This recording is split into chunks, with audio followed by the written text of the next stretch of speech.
আপনি যদি চান যে হালাল খাবেন, সেই ক্ষেত্রে আপনাকে অনেক হিসাব করতে হবে। ঢাকা শহরে টাকা ওড়ে, এটা কথা সত্য। আপনি যদি হালাল চিন্তা করেন, হালাল খেয়ে জীবনযাপন করবেন, হ্যাঁ, আপনার সন্তানরা হালাল খাবে, সেক্ষেত্রে অবশ্যই আপনাকে অনেক চিন্তা ভাবনা করে পথ আগাইতে হবে। আর যদি আপনি হালালের চিন্তা না করেন যে না যা পাবো তাই খাবো, তাইলে আপনি যেটা ইচ্ছে সেটা করতে পারেন, কোনো বাধা বিপত্তি আপনার জন্য নাই।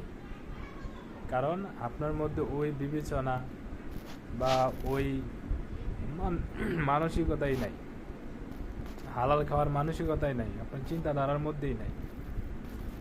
তো কাজেই হালাল খাইতে হইলে আপনাকে অবশ্যই অনেক চিন্তা ভাবনা করে পথ আগাইতে হবে। এখন যে পরিস্থিতি চলতেছে, ঘরে বউরে দিয়ে ভিডিও বানায়, মেয়ে ছেলে যা আছে সব দিয়ে ভিডিও বানায়। এই যে বউরে দিয়ে ভিডিও বানাইছে, নিজের মেয়ে নিজের বউরে মানুষকে দেখাইতেছে, এ তো সে পর্দার খেলাপ করলো, কবিরা গুনাহ করলো। লক্ষ লক্ষ মিলিয়ন মিলিয়ন লোক তার বউকে দেখতেছে, তার মেয়েকে দেখতেছে। তার এতটুক সেন্স নাই যে ওই মহিলা মারা যাওয়ার পর ওই ভিডিও থাকবে, মানুষ দেখবে, তার কবিরা গুনাহ হইতে থাকবে। তার চুল দেখলো, তার হাত দেখলো, তার ফেস দেখলো, অঙ্গ প্রত্যঙ্গ দেখলো। কি একটা পরিস্থিতি! মানুষের জীবনে কি টাকাই সব? যদি টাকাই সব হইতো, তাইলে কত টাকাওয়ালারা অসুস্থ, মেডিকেলে ঘরে, সিঙ্গাপুর যায়, লন্ডনে যায়, বিভিন্ন দেশের বড় বড় হসপিটালে যায়, যে তারা চিকিৎসা নেয়। কেন? খাইতে পারে না, হাঁটতে পারে না, চলতে পারে না, ব্যথা, টাকার অভাব নাই, কিন্তু সে খাইতে পারে না। তাকে এখন ডাক্তার নিষেধ করতেছে, ভাই তুমি খাইও না, তুমি খাইও না, খাইলে তোমার জন্য বিপদ আছে।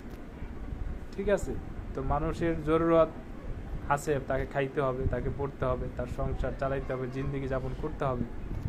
তাই বইলা সে যা মন চায় তাই করবে, তার এতটুক হিসাব থাকবে না, এতটুক বিবেচনা থাকবে না যে আমি কি করতেছি, এটার ভবিষ্যৎ, এটার রিয়াকশানটা কি হবে, এটার ভবিষ্যৎ সামনে এটার পরিস্থিতিটা কি হবে, মানুষ কেউ চিন্তা করে না।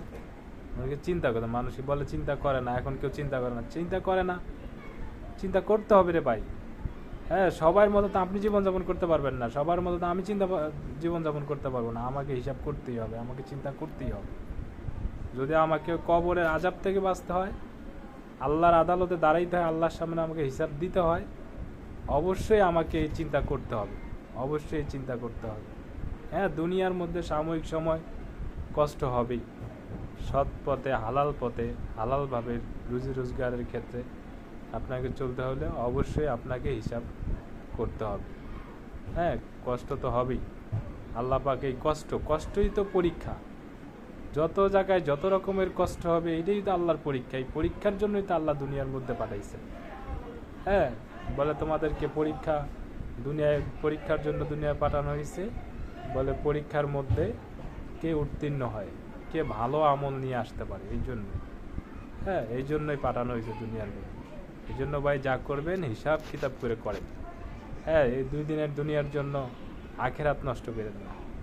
করেন, দুনিয়া এমনভাবে করে যাতে আখেরাতও থাকে, দুনিয়াও থাকে।